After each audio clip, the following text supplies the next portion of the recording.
তো খুড়ারা আজকে আমার ডোনের বড়াডাঙ্গা 16 কাঠার বিলটায় কী চাষ করলি ওটাই তোমাদের বলবো। তো খুড়ারা তোমরা সবাই কেমন আছো? আশা করছি তোমরা সবাই দমেই ভালো আছো। আরও একটা নতুন মিনি ব্লগ নিয়ে চলে এলি।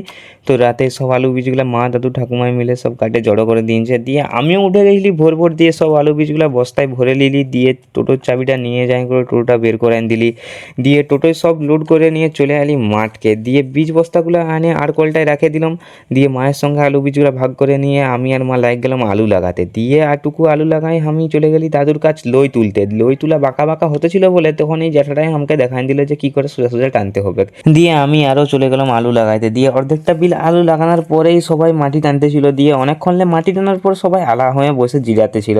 দিয়ে আমি চলে গেলি সাইকেল নিয়ে ঘর সবার জন্য খাবার আনতে, দিয়ে সাইকেলে মুড়ির টিপ আর জল বোতল সব নোট করে নিয়ে চলে আলি মাঠ, দিয়ে সব টিপ মি পাড়ে রাখে দিয়ে উপরের বিলটা আলু লাগাই পুরান দিয়ে চলে গেলি মুড়ি খাতে। চপ দিয়ে বেশ জুত করে মুড়িটা খাইয়ে নিলাম, সবার খাওয়ার পরে জলটা হয়ে গেল শেষ। দিয়ে আমাকে পাঠান দিল জল আনতে, দিয়ে জল আনতে আসে আমার ছোটুক ভাইপোকে পায়ে যায় মার ধারে আসে ফোন ঘাঁটতেছিল, দিয়ে উহাকে আমার কাজটা এড়ান দিয়ে আমি দাঁড়ান দেখতেছিলাম।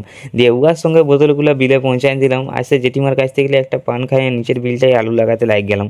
পরে দুটা চিয়ার জন্য আলু বীজ কম পড়ে গেছিলো, দিয়ে উঠা আনতে আমি ঘর গেলাম। আবার ঘর থেকে এক ব্যাগ আলু বীজ আর একটা বোতল নিয়ে চলে আলি বিলকে, আবার আসে নিচের বিলটাই আলু লাগাই পুরাই দিয়ে মাটি টেনে শেষ করে দিলি পুরো বিলটা, দিয়ে কোদালারে সব কিছু নিয়ে টোটোয় চাপায় নিয়ে চলে আলি ঘর। দিয়ে বিকালে চান টান করে নিয়ে দমে ঝাড় পাতে ছিল, দিয়ে উনান সালে বসে বসে হাত পা সেঁকতে এখানেই আজকের ব্লগটা শেষ করলি। আর খুড়ারা ভিডিও ভালো লাগলে লাইক কমেন্ট শেয়ার সাবস্ক্রাইব করতে ভুলবে না।